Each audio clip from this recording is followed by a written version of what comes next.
이 영상은 2018년 4월 실제 제가 겪었던 성추행 사건에 대한 내용으로 사건 당시부터 경찰 조사, 피해자 상담, 증인 출석, 그리고 2년이 지난 2020년 4월 선고 결과가 나왔던 전 과정에 대해 담담히 고백하고자 합니다. 사실 이 사건을 누군가에게 제 입 밖으로 꺼내는 것은 처음입니다. 겉으로는 담담했지만 사실 그 기억을 떠올릴 때면 지금도 온몸이 긴장이 되고 떨리기 때문입니다. 하지만 저는 이번 사건을 겪으며 온라인상에서 수많은 성추행, 성폭행 피해자들을 만나게 되었고 보호의 대상이 되어야 할 피해자들이 조롱을 당하고 대려 비난을 받기도 하며 평생의 트라우마로 삶이 무너지는 모습을 보게 되었습니다. 더 이상 피해자가 손가락질 받거나 무너진 삶을 살아야 하는 사회가 되지 않기를 소망합니다. 이 영상을 통해 우리의 인생은 그들에 의해 결코 망쳐질 수 없음을 기억했으면 합니다. 이 사건을 고백하기까지 2년이란 시간이 걸렸습니다. 고민하고 또 고민했습니다. 어렵게, 정말 어렵게 용기를 내어봅니다. 그리고 함께 이겨냈으면 합니다.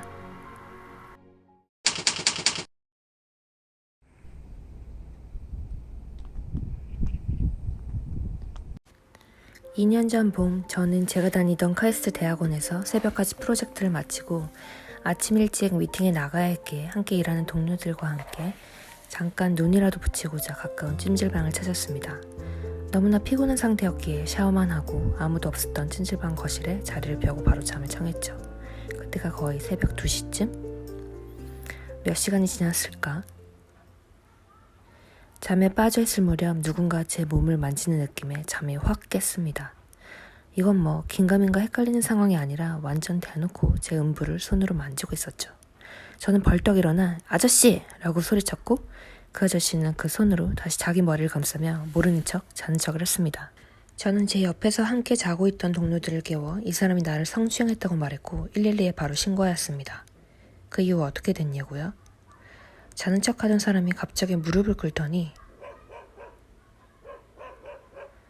라고 말하는 겁니다. 다행히 저희는 찜질방 거실 한복판에 있었기에 피해 장면부터 무릎 꿇고 비는 장면까지 모두 CCTV에 녹화가 되었습니다. 그렇게 바로 무릎 꿇고 비는 것을 보니 이 사람 한두 번 해본 솜씨가 아니구나 라는 생각이 들었죠.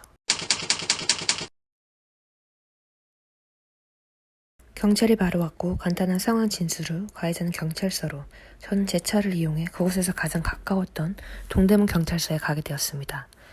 저는 독립된 조사실에서 여자 경찰과 1대1로 피해 사실에 대해 진술을 하게 되었습니다. 할 일도 많아 죽겠는데 이 미친 아저씨 때문에 난생 처음 경찰서에 와서 이러는 것도 싫고 정말 짜증나고 열받았지만 CCTV 증거가 명확히 있었고 가해자는 현장에서 저에게 무릎 꿇고 성추행 사실을 인정했기에 사실 그때까지만 해도 그냥 너무 열받고 화나는 정도였습니다. 그 방에서 피해 조사가 다 끝나갈 무렵 가해자를 조사했던 남자 형사 한 분이 제가 있는 방으로 오셨습니다. 그러고는 하는 말이 가해자가 사실을 인정을 안 한다. 제가 먼저 그 사람 다리를 건드렸고 서로 교감이 있었기 때문에 그런 행동을 한 것이다 라고 주장하는 겁니다. 그리고 저에게 그런 기억은 안 나세요? 라고 묻더라고요. 와, 정말 미치고 팔짝 뛰는 일이었습니다. 이게 피해자한테 할 말입니까? 제가 미쳤다고 그 아저씨하고 교감을 합니까? CCTV에 뻔히 나와 있는데요. 그리고 그 넓은 찜질방에서 왜 굳이 제 바로 옆에 자리를 깔고 누웠을까요? 남자 형사의 그 말을 듣는 순간 담담했던 제 마음이 순식간에 억울함과 분노로 가득 찼고 너무 분해 눈물이 흐르기 시작했어요. 아, 이런 게 2차 가해가 될 수 있구나 라고 느꼈죠. 그리고 절대로 이 사람 용서해주면 안 되겠다는 다짐을 하게 됐습니다. 상처는 절대로 없다고 다시 한번 말하고 나왔어요.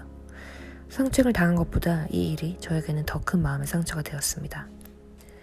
여기서 여러분, 정말 여름 맞지만 우리가 알고 있어야 할 용어가 있습니다. 바로 victim blaming, 즉 피해자에게 그 사건에 대해 책임 전가를 하는 것입니다. 미투 운동의 부상에도 불구하고 야한 옷차림, 밤늦은 귀가, 술자리 참석 등을 탓하며 피해자를 비난하는 현상은 여전히 계속되고 있습니다. 피해자를 비난하는 것에 대해 심리학에서는 궁극적으로 자기 방어를 하기 위해서라고 설명합니다. 가해자는 자신의 행동을 합리화하기 위해서, 또 그 사건을 지켜보는 일반 사람들은 자신이 갖고 있는 장밋빛 세계관을 유지하기 위해서, 즉 나는 그런 장소에 그런 옷을 입지 않고 그렇게 생활하지 않으므로 나에게는 결코 그런 일이 일어나지 않을 거야 라는 확신을 얻고 싶어 하기 때문이죠. 이러한 사회적 현상으로 인해서 성범죄 피해자들은 온전히 피해자로 인정받지 못하고 2차 가해로 더 큰 마음의 상처를 입게 됩니다. 그래도 사람들이 왜 그렇게 행동하는지 심리를 이해하게 되면 나를 자책하는 일은 그래도 많이 줄어들 수 있을 거예요. 저 또한 직접 그런 일을 당하니 2차 가해가 더 큰 마음의 상처가 될 수 있다는 걸 알게 되었습니다. 그날 그렇게 조사가 끝났고 저의 진술을 받았던 여자 경찰은 CCTV에 너무 명확하게 찍혀서 추가 진술은 아마 필요가 없을 것이다. 재판이 열리고 결과가 나오면 연락이 갈 것이라고 말씀해 주셨어요. 제가 직접 피해자로서 조사를 받으며 알게 된 좋았던 점은 제 개인정보 보호를 위해 가명을 사용해도 되었다는 점과 피해자 전담 경찰관이 배정되어 이후 피해자 지원 제도에 대해 팔로우업을 해주는 것이었어요. 저는 며칠 후 피해자에게 무료로 제공되는 심리상담 서비스를 신청해서 받았는데요. 심리상담을 받는 곳이 경찰서에 붙어있는 작은 건물이었어요. 마음의 상처를 치료하기 위해 또다시 그 경찰서를 가야 한다는 것이 아이러니했지만 상담은 받는 것이 훨씬 도움이 되기에 용기를 내어 찾아갔습니다. 상담사는 피해자들을 전문적으로 상담하신 분이셨고 사건 바로 며칠 후였기 때문에 또다시 그때의 일을 떠올리는 것이 매우 고통스러웠습니다. 상담의 주요 내용은 저의 눈물 그리고 상담사의 위로 정도였던 것 같아요. 상담은 제가 원하면 최대 10회까지도 무료로 지원되는데요. 대면 상담을 원하지 않거나 사건 당시 바로 상담을 받지 않더라도 무료로 전화 상담을 할 수 있는 곳들이 많이 있습니다. 처음에는 저 역시 이게 도움이 되겠어? 라고 생각했는데요. 전화 상담 받을 수 있는 곳을 알고는 있었지만 선뜻 그 번호를 누르고 도움을 청하는 것은 어려웠어요. 근데 정말로 제 마음을 다잡고 다시 일어섰는데 도움이 많이 되었어요. 저는 한국 여성의 전화와 한국 여성 민우회에 전화를 해서 상담을 자주 받았는데요. 여러분 힘들 때 꼭 이곳에 전화해보세요. 아, 그랬구나. 화법이 아니라 정말 가슴으로 공감해주고 실질적인 도움이 되는 상담을 해주니까요. 그렇게 1년이 지났을까? 사건을 잊어갈 무렵 대전지방법원에서 연락이 왔어요. 공판을 하는데 법정에서 저의 증언이 필요하다고 증인 출석을 해달라는 것이었죠. 뻔히 찍혔는데도 가해자가 자꾸 제 탓으로 몰고 가서 제 직접 증언이 필요하다는 것이었어요. 피의자가 대전에 살았기 때문에 저는 서울에서 대전까지 시간과 비용을 들여 가야 했습니다. 사건 당일 경찰서에 갈 때도 제가 운전해서 피해자 증언할 때도 제 돈 들여서 가야 하는 것. 이거 참 웃기지 않나요?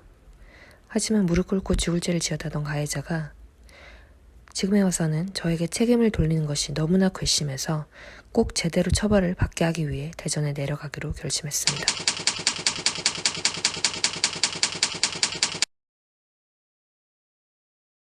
KTX를 타고 대전까지 가는 길은 덤덤할 줄 알았는데 꽤나 힘이 빠지고 찹찹한 기분이 들었어요. 떠올리기 싫은 기억을 다시 입 밖으로 내야 한다고 생각해서 그랬나 봐요. 저는 증인 지원실 담당자의 안내를 통해 피해자 대기실로 들어가게 됐고 간단한 안내 사항을 전달받고 차를 마시며 대기할 수 있었어요. 가해자를 마주치지 않도록 배려해 주었습니다.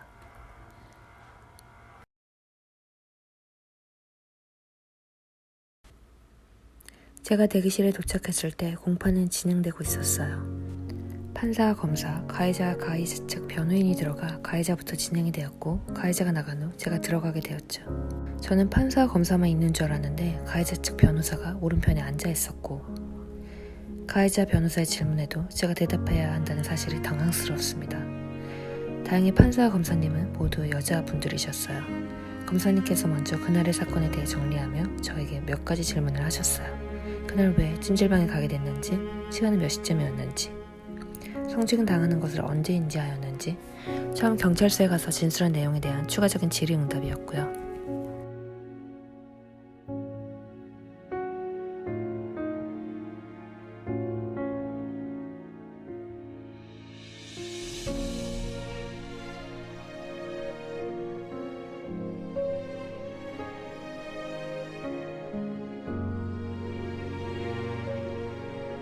앞으로 피해자로서 공판에 참석해야 하는 분들이 있다면 꼭 말씀을 드리고 싶어요. 가해자는 형량 및 처벌 수위를 최대한 낮추기 위해 변호사를 선임하고 전략을 짭니다. 즉 팀을 만드는 거죠. 상대방을 엄벌에 처하기 원한다면 피해자 역시 적극적인 준비와 대응이 필요합니다. 다시는 기억하기 싫은 트라우마이고 공판이 사건 이후 바로 열리는 것이 아니기 때문에 공판 당일 내가 겪은 거에 대해서 증언만 하고 오면 되겠지라고 생각할 수 있는데요. 막상 법정에 가서 가해자 변호사의 질문, 판사의 질문들을 받다 보면 정신이 없어질 수 있어요. 가장 좋은 것은 사건 발생 즉시 기억이 생생할 때 경찰 조사와는 별도로 나 또한 사건 개요를 따로 정리해 놓는 것이고, 공판에 참석하기 전 어떤 증언을 핵심적으로 할 것인지, 가해자 측 변호사가 어떤 질문을 할 수 있을지, 그렇다면 나는 어떻게 답을 할지 미리 생각을 정리해서 종이에 적어가는 것이 매우 도움이 될 거예요. 중요한 건 그 가해자가 한 짓에 대해 제대로 처벌을 받게 하는 것이 중요하니까요.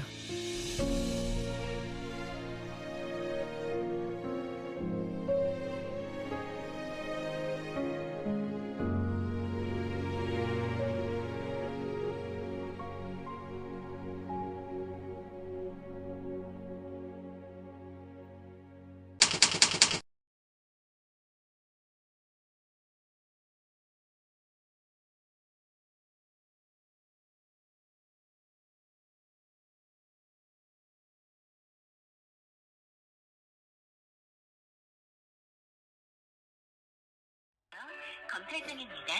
민원 서비스 신청을 위하여 상담 내용이 녹음될 수 있음을 알려드립니다. 네, 공판부.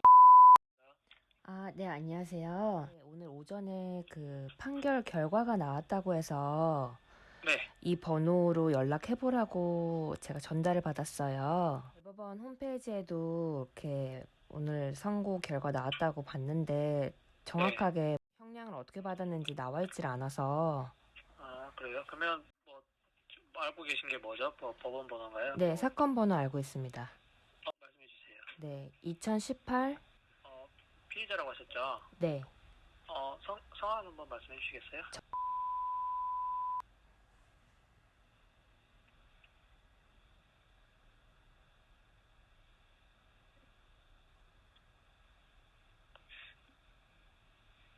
보니까요, 네.